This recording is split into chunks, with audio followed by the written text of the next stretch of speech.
हाँ, और हमने कैलाश मानसरोवर पर ये संकल्प लिया था। माउंट कैलाश जब गए थे तो वहाँ हमने संकल्प लिया था कि प्रभु, हम वहाँ ध्यान साधना में थे। वहाँ एक पर्वत है जहाँ हमारे पूज्य जैनी मुनि संधारा करते हैं।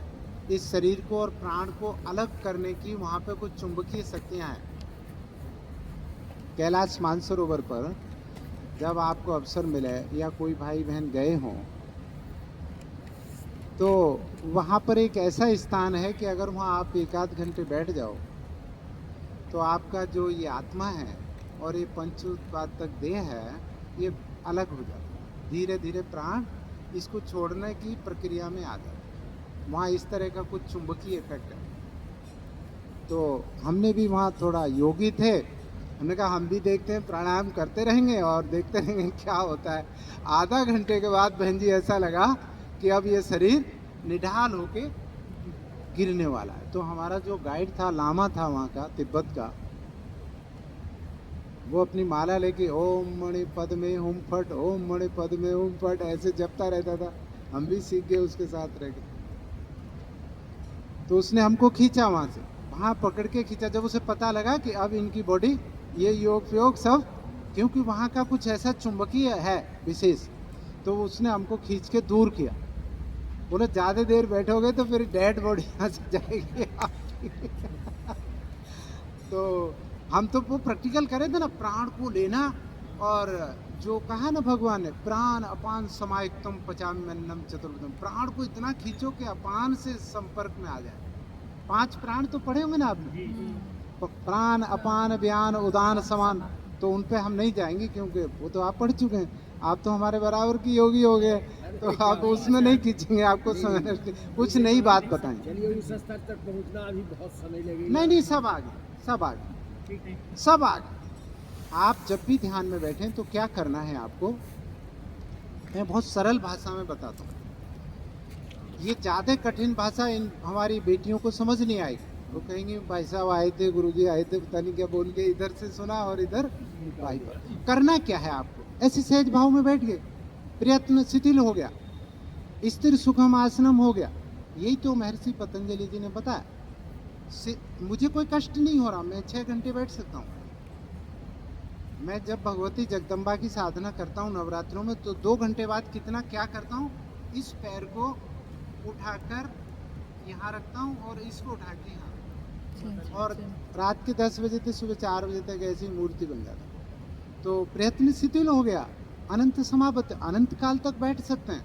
दीमक चढ़ सकती है, सांप निकल सकता है, नेवला जा सकता है, आपको नहीं पता लगेगा। वो अवस्था आपकी अब शुरू हो गई है। इसको छोड़ना नहीं, पकड़ लिया ना योग को, इसको छोड़ना नहीं। छोड़ दिया तो क्या कहलाओगे, जो ठहर गया वो योगी और जो ठरक गया वो भोगी। तो आपको ठरकना नहीं है। मैं आपसे भीख मांग के जा रहा हूँ, ये मुझे भिक्षा पात्र में दान दे दीजिए। मैं याचना करके जा रहा हूँ स्वामी जी के लिए, उधर ट्रांसफर करता रहता हूँ मैं। उधर जो भी ये भिक्षा पात्र में आता है वो उधर ट्रांसफर कर देता हूँ। एक साधक बहुत वरिष्ठ और बहुत ही धनवान, मैंने उनसे कहा कि धन में सुख नहीं है, पुस्तकों में ज्ञान नहीं है, बहुत प्रभावित हुए। मैं उनका नाम यहाँ नहीं लूँगा क्योंकि मर्यादा के अनुकूल नहीं है। उन्होंने मुझे 11 लाख का चेक दिया काट के, बोले आपने ठीक कहा, ये सुख आप ले जाओ कुछ। मैंने स्वामी जी को दे दिया। मैंने कहा जी आप संभालो, और 5 लाख खुद दिए अपनी जेब से। मैं संस्थापक सदस्य, मैंने बताया ना, तो वो दिए। मैंने कहा स्वामी जी ये सुख आप संभालो, इसे परमार्थ में लगाओ। ये जो अर्थ आ रहा है इसको कहाँ करना है, परमार्थ में करना है। मैं तो 1 करोड़ के लगभग तो गीता ही वितरित कर दी। 100 रुपये की भी गीता प्रेस की आती है, तो मैंने 1,25,000 वहाँ संकल्प था वो पूर्ण हो गया मेरा। पिछले वर्ष 31 मई 2025 को मैं सेवानिवृत्त हुआ दिल्ली सरकार से। तो वही मैंने स्टॉप किया था कि अब पेंशन लाइफ जीनी है ना, अब तो वो वाला स्टाइल तो रहना नहीं है। तो फिर हमने कहा अब ये इतना हो गया, स्वामी जी के पास गए। मैं स्वामी जी अब आशीर्वाद दो, इसकी यहाँ पूर्णाहुति करते हैं। बोले ठीक है चलो। तो ये धन में सुख नहीं। अब हमको क्या करना है, अब थोड़ा एक्सरसाइज पे आ जाए, ठीक है ना। नहीं तो क्या होगा, 8 अंग कौन कौन से हैं अष्टांग के, कौन बताए? बताइए। गुड़िया रानी तू बता। चलो। अष्टांग योग की बात हम करते हैं ना, तो 8 अंग कौन कौन से हैं बेटा? जी बोलो बोलो। यम नियम समाधि हाँ एक 8 अंग है ना। यम नियम आसन समाधि प्राणायाम हाँ, और साधना। कोई नहीं, बहुत अच्छा प्रयास बच्चे ने किया है, थोड़ा सा स्वाधीन करना। यम नियम आसन प्राणायाम प्रत्याहार धारणा ध्यान समाधि, इनको याद कर लीजिए क्योंकि ये आपके बेसिक हैं, सीढ़ियाँ हैं। तो जब योग में हम चलते हैं तो पहली सीढ़ी क्या बताई आदमी शर्मा जी ने? यम।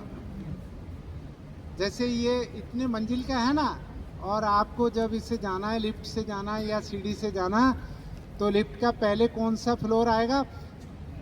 आएगा ना। फिर फिर फिर फिर समाधि पे पहुंच जाओ जहां आपको जाना है, राइट। ऐसा तो नहीं करना कि एक सीढ़ी पे पैर रखा और खट, समाधि। ऐसा मत करना। उससे क्या होगा मैं आज आपको बताता हूं, क्योंकि जो अनुभूति योगी होते हैं वो उससे गुजर चुके होते हैं। उससे आपकी कुंडलनी विक्षिप्त हो जाएगी। कुंडलनी विक्षिप्त हो गई तो मेडिकल साइंस में उसका कोई उपाय, उसको विक्षिप्त नहीं होने देना। कुंडलनी पावर इतनी जबरदस्त है, कभी कोई सत्र करना आदरणीय जी, तो उसमें उसी पर चर्चा करेंगे। अभी तो वो बहुत गंभीर विषय है, और वो व्यक्तियों के बीच में करेंगे जो वास्तव में डेडिकेटेड होकर अपनी कुंडलनी पावर को अनुभूति करना चाहते हैं। उन्हीं के बीच, सबके बीच में नहीं, क्योंकि इससे कामुकता बहुत बढ़ती है, आउट ऑफ कंट्रोल चली जाती है, पशुवत व्यवहार करने लगता है व्यक्ति। तो बिल्कुल उसको उन्हीं व्यक्तियों के बीच में कभी हमको बुलाना जो डेडिकेटेड हों, जिन्होंने यहाँ तक करीब सिद्ध किया। इससे नीचे के जो हमारे केंद्र हैं, अगर वो जागृत रहते हैं तो हमारे सेक्सुअल डिसऑर्डर बहुत हो जाते हैं, हम पशुवत व्यवहार करने लगते हैं। इसीलिए योग्य साधक के संपर्क में रह के नाभि मंडल से ऊपर जो आगे हैं वो बैठे हैं हमारे साथ। नीचे अगर जागृत हो गया तो फिर वो खतरनाक, वो आपको दुर्गति में ले जाएगा, आपको अपयश प्राप्त होगा, आपको रोगी बना देगा, आपकी कांति गायब हो जाएगी, आपकी वाणी का ओज खत्म हो जाएगा, तेजस खत्म हो जाएगा। जो आपकी धातुएं पढ़ाई गई होंगी ना, वो सब गड़बड़ हो जाएगा। तो इसीलिए वो साधना इतनी पावरफुल है कि उस साधना को वही साधक सीखें जो मणिपूरक चक्र तक अपने आप को कंट्रोल कर चुके। चल, अब वो 8 अंगों का बेटिया ने बताया, बहुत अच्छा प्रयास था। यम, थोड़ा सा और थ्योरी पे आते हैं ताकि आपको ज्ञान प्राप्त हो जाए। एक्सरसाइज तो रोज शर्मा जी करवाएंगे, हम आएंगे, दूसरे करवाएंगे, हम भी करवाएंगे। अभी हाँ हाँ, वो तो चलता है। 7:30 तक है ना सत्र आदमी। हाँ, साथ ही साथ। चलो, यम। यम क्या है? योग में आने वाले व्यक्ति को यम का पालन दृढ़ता से करना चाहिए, पूर्णता के साथ करना चाहिए। एक एक शब्द को पकड़िए, दृढ़ता के साथ, पूर्णता के साथ। अब यम है क्या? यम के 5 भाग हैं। पहला भाग सत्य, अहिंसा, अस्तेय, अपरिग्रह, ब्रह्मचर्य। अब सत्य एक छोटा सा 2.5 अक्षरों का एक शब्द है, इसको पालन करने में आसानी नहीं है, बहुत कठिनता आती है, बड़े परीक्षण से गुजरना पड़ता है। धर्म न दूसर सत्य समाना, आगम निगम पुराण बखाना। कितना सरल भाषा में पूज्यवर तुलसीदास जी ने लिखा कि सत्य के बराबर कोई धर्म नहीं। तो सत्य क्या है? योगियों का सत्य क्या है? जितना आपको ज्ञान है उतना ही बताइए। आपको योग दर्शन में कोई सूत्र नहीं आता, इस बिटिया ने पूछा, मैं मंच पे बैठा हूँ, मुझे नहीं आता तो मुझे स्पष्ट बेटा मना कर देना चाहिए कि बेटा मैं देख के बताऊंगा, लेकिन गलत नहीं बताऊंगा। गलत ठीक है जी, ये सत्य, योगियों का सत्य। मुझे नहीं आता और मैं अपने कंधे ऊंचे करने के लिए गलत सलत उसे पढ़ा के चला जाऊं, आगे वो भी ऐसा ही कहीं पढ़ा देगी। उसकी मेमोरी तेज है। घृति, स्मृति, मेधा, 3 मेमोरियां होती हैं हमारी। घृति, स्मृति, मेधा। कहते हैं ना मेधावी छात्र, छात्रा, स्कूल में इनाम मिलता है ना, मेधावी छात्रा, ये इनाम मिल गया। उसकी मेधा शक्ति बहुत प्रबल है। इससे और ऊपर एक होती है स्मृति।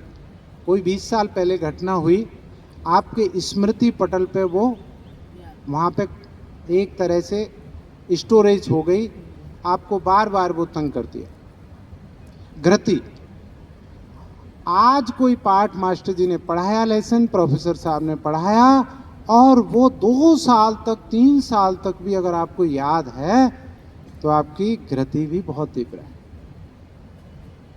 मेरा फिजिक्स साधुनी जी बहुत लवली सब्जेक्ट रहा है। एक दिन पंजाब यूनिवर्सिटी के एक प्रोफेसर साहब आ गए, अपना बिजनेस भी है, ग्लास इंडस्ट्रीज का बिजनेस है, तो ऑप्टिक्स के प्रिंसिपल्स पर वो कोई जिम बना रहे थे, तो मिरर वगैरह की उनको आवश्यकता थी। तो हम दोनों बात कर रहे थे, तो ऑप्टिक्स प्रिंसिपल उन्होंने बस छेड़ दिया। मैंने उनको सारे ऑप्टिक्स प्रिंसिपल, प्रकाश की के सिद्धांत जो फिजिक्स में, सारा बता दिया। कह रहे आप प्रोफेसर हैं? मैंने कहा, जी मैं तो विद्यार्थी हूँ। प्रोफेसर तो आप हैं, क्योंकि उन्होंने पहले मुझे कहा था मैं फिजिक्स का प्रोफेसर हूँ, तो मैंने उसी ट्यूनिंग में फिर बात की उनसे। मैंने कहा जी आदनी जी आप प्रोफेसर हैं, मैं तो विद्यार्थी हूँ। तो मैंने उनसे एक बात कही, वो आज आपके बीच में कह रहा हूँ कि all universe is a university, all universe is a university, and you are all of the professors of that university, and myself is the little student of that university. ये समस्त ब्रह्मांड एक विश्वविद्यालय है, आप सब हमारे प्रोफेसर्स हैं, और उस विश्व रूपी यूनिवर्सिटी में मैं एक छोटा सा परमाणु जैसा एक विद्यार्थी हूँ। ये भाव रखना है अपने आप को, इसी में जीना है, तभी आप कुछ ले पाएंगे इस संसार से, तभी कुछ आप गेन कर पाएंगे इस संसार से। अदरवाइज क्या होगा? बेटा संगम में जाओ और एक लुटिया लेके जाओ, घर से ही पानी भर के ले जाओ, और फिर बार बार वहाँ संगम में डुबो उसे, तो कितना पानी भर पाओगे उसमें, है ना?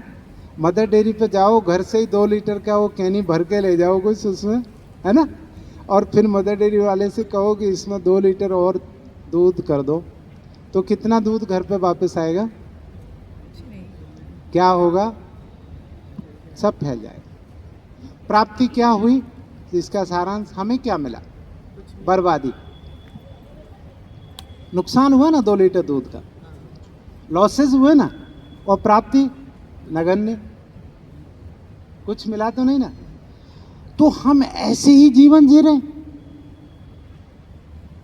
हम जहां जाते हैं वहीं अपने आप को विद्युता साबित करते हैं। मेरे से बड़ा, कल आदरणीय जी ने कहा कि बहुत बड़े भाई आने वाले हैं। अरे मैंने कहा महाराज स्वामी जी महाराज हैं हम सब में बड़े, हम तो एक डाकिया हैं, पोस्टमैन का कार्य कर रहे हैं। वहाँ से लेटर आते हैं और वो लेटर आप में बांट के चले जाते हैं। तो मैं क्या हूँ? पोस्टमैन। मैं क्या हूँ? कोरियर बॉय, है ना शर्मा?